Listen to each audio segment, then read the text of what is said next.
জনাব সাদেক হোসেন খোকা সম্পর্কে আপনার কাছ থেকে একটু শুনতে চাচ্ছি আমরা। জনাব সাদেক হোসেন খোকা তিনি একজন রাজনীতিক ছিলেন। তিনি অবিভক্ত ঢাকার মেয়র ছিলেন, কিন্তু রাজনীতিক সাদেক হোসেন খোকার বাইরেও তার একটা বড় জগৎ ছিল। তিনি একজন বীর মুক্তিযোদ্ধা, তিনি ক্রীড়া সংগঠক, তিনি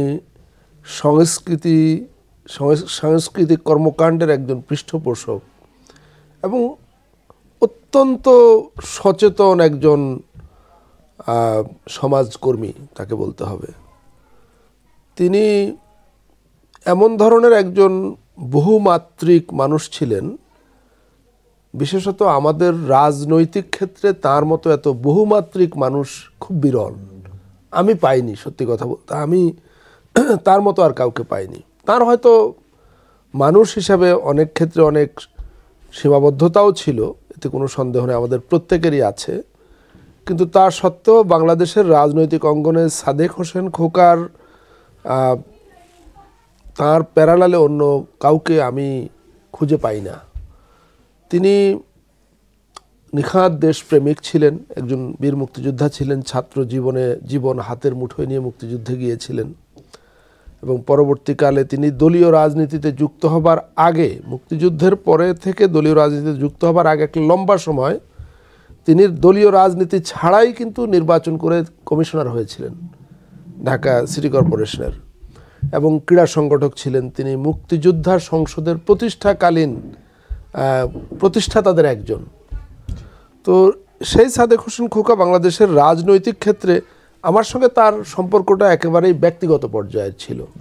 আমি তার ছোট ভাই তুল্য, কিংবা বলতে পারেন অনেক বয়সের ব্যবধান সত্ত্বেও তার সঙ্গে আমার সম্পর্কটা এমন ধরনের ছিল, এটা খুব ব্যাখ্যা করে বলা মুশকিল। রাজনৈতিক, সামাজিক, সাংস্কৃতিক, আন্তর্জাতিক বিষয়াদি সব কিছু নিয়ে আমাদের কথা হতো, খাবারের টেবিলে, ড্রয়িং রুমের আড্ডায়, কিংবা যে কোনো একসঙ্গে ট্রাভেল করেছি সব সময়।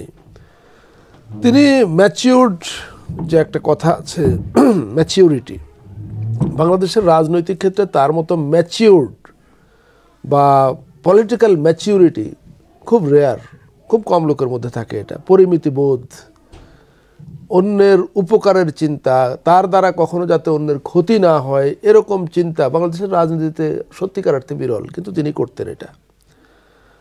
আমি সামগ্রিকভাবে তাকে একজন মহৎপ্রাণ মানুষ হিসাবে পেয়েছি, যিনি দুর্ভাগ্যক্রমে এই নির্বাসিত জীবনেই শেষ বিদায় নিয়েছিলেন। খুব স্বপ্ন ছিল, ইচ্ছে ছিল দেশের মাটিতে গিয়ে মুক্ত দেশে শেষ নিঃশ্বাস নেবেন, সেটা হয়নি।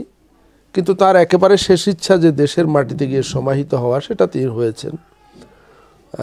তাকে যাতে দেশে ফিরিয়ে নেওয়া হয় সেটার জন্য ব্যাপক জনমত তৈরি হয়েছিল এবং সে কারণে সেই সময়ের ফ্যাসিস্ট সরকার শেষ পর্যন্ত আর তার প্রাণহীন দেহটা দেশে নেবার ক্ষেত্রে আর বাধা দেবার সাহস করেনি। আমরা জানি ঢাকায় লক্ষ লক্ষ মানুষ, 6টি জানাজা হয়েছিল, প্রত্যেকটা জানাজায় লক্ষ লক্ষ মানুষ ভেঙে পড়েছিল। তো একজন সাদেক হোসেন খোকার এই গত কিছুকাল বাংলাদেশের রাজনৈতিক বিষয়াদি নিয়ে আমি কাজ করছি সরকারের পক্ষে। রাজনৈতিক সমঝোতা কিংবা একটা রাজনৈতিক ঐক্যমত প্রতিষ্ঠার ক্ষেত্রে একজন সহায়কের ভূমিকা পালন করতে গিয়ে আমি দেখেছি যে আজকের রাজনৈতিক ক্ষেত্রে সাদেক হোসেন খোকার মতো একজন মানুষের কি যে অভাব, তার যে কি প্রয়োজনীয়তা, তার মতো একজন দূরদর্শী, ঠান্ডা মাথার, পলিটিক্যাল ম্যাচিউরিটি সম্পন্ন নেতৃত্বের কত যে দরকার আমাদের ছিল বা আছে, সেটা খুব গভীর হৃদয় দিয়ে উপলব্ধি করি আর কি এখন।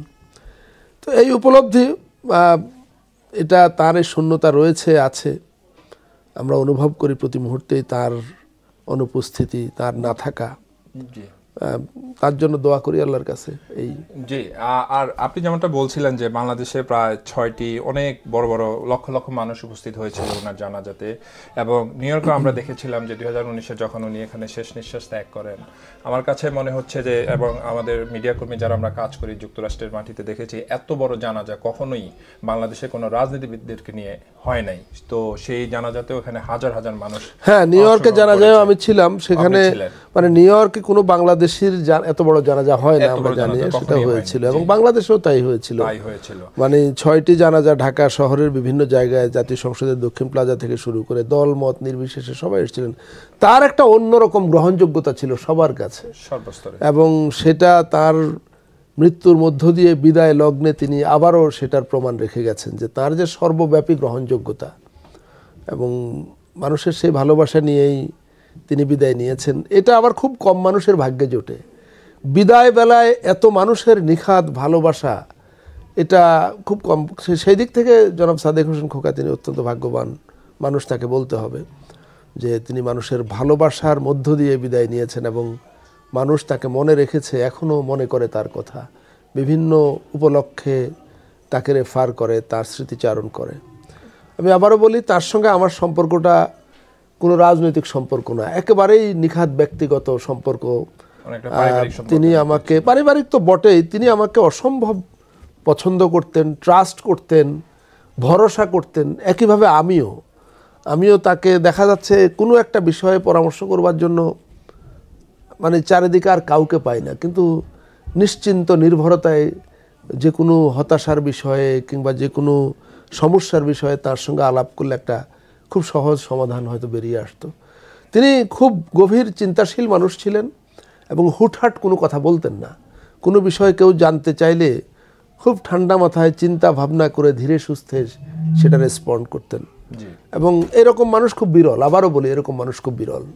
জি, আরেকটি জিনিস হচ্ছে, আপনি তো 2014 সাল থেকে মরহুম সাদেক হোসেন খোকা যখন যুক্তরাষ্ট্রে, আমি 2014 সালের এখানে 1 মার্চ আমি নিউ ইয়র্কে আসি, আর খোকা ভাই এসেছিলেন মে মাসের 17 তারিখে, কাছাকাছি সময়, এবং মাত্র মানে 1.5 মাসের একটু বেশি।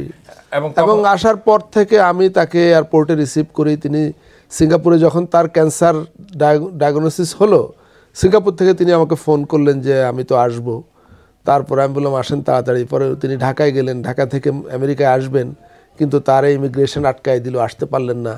পরে হাইকোর্ট সুপ্রিম কোর্ট করে তাকে অনুমতি নিয়ে আবার আমেরিকা আসতে হলো। ততদিনে ক্যান্সার অনেকখানি ছড়িয়ে গিয়েছিল তার শরীরে। তারপরে যে আসলেন, এয়ারপোর্ট থেকে আমি রিসিভ করলাম, এবং তার শেষ বিদায় তাকে আবার প্রাণহীন নিথর দেহটা বিমানে তুলে দেওয়া পর্যন্ত খুব মানে কাছাকাছি ছিলাম আর কি। এবং নিউ ইয়র্কে যে কয়েক বছর তিনি বেঁচে ছিলেন, মানে যে কোনো, আমি হয়তো নানা কাজে অনেক সময় ব্যস্ত থাকতাম, মানে হয়তো আসতে একটু দেরি হতো, তো তিনি মানে অপেক্ষায় থাকতেন কখন আমি আসবো, আসলে পরে একটু গাড়িতে করে দুজন ঘুরতে বের হব, নানা গল্প করব। তিনি গল্প শুনতে পছন্দ করতেন বেশি, বিভিন্ন বিষয়ে জানতে, রাজনৈতিক বিষয়ে, দেশে কোথায় কি হচ্ছে। তো ওনার মনে হতো যে আমার সঙ্গে একটু সময় কাটালে হয়তো সেটা তার জন্য, মানে তিনি যা জানতে চান, যা শুনতে চান, সেটা হয়তো অনেক বেশি পাবেন, বা কোনো কারণে হয়তো আমাকেই ওনার পছন্দ হতো যে আমার সঙ্গে সময়টা কাটালে তার বেশি ভালো লাগবে। সেই দিক থেকে আমি নিজেকে সৌভাগ্যবান মনে করি যে তিনি আমাকে একদম শেষ মুহূর্ত, হসপিটালে শেষ দিনগুলোতেও তিনি আমাকে চাইতেন যে আমি খুব কাছাকাছি থাকি। ভাবিকে বলতেন, অন্য যারা ওনার মেয়ে দৃষ্টি বলতেন যে মন্দিরকে একটু বলো এখানে থাকতে। আমি হয়তো কিছুক্ষণের জন্য গেছি, এর মধ্যে তিনি আবার খুঁজলেন, তাড়াতাড়ি করে আবার চলে আসতাম, ওনার সঙ্গে বসে কথা বলতে পারতেন না, খুব আস্তে করে জানতে চাইতেন অমুক বিষয় কি অবস্থা, ঢাকার কি অবস্থা, কি হচ্ছে না হচ্ছে, এটা আর কি। মানে তার সঙ্গে আপনি মানে মোটামুটি আর কি ওনার একটা নির্ভরতার একটা প্রতীক ছিলেন। নির্ভরতার প্রতীক আমি বলবো না, বাট উনি আমাকে খুব ভরসা করতেন, এসব বিষয়ে আস্থা ছিল আপনার প্রতি, শেষ দিন পর্যন্ত ছিল।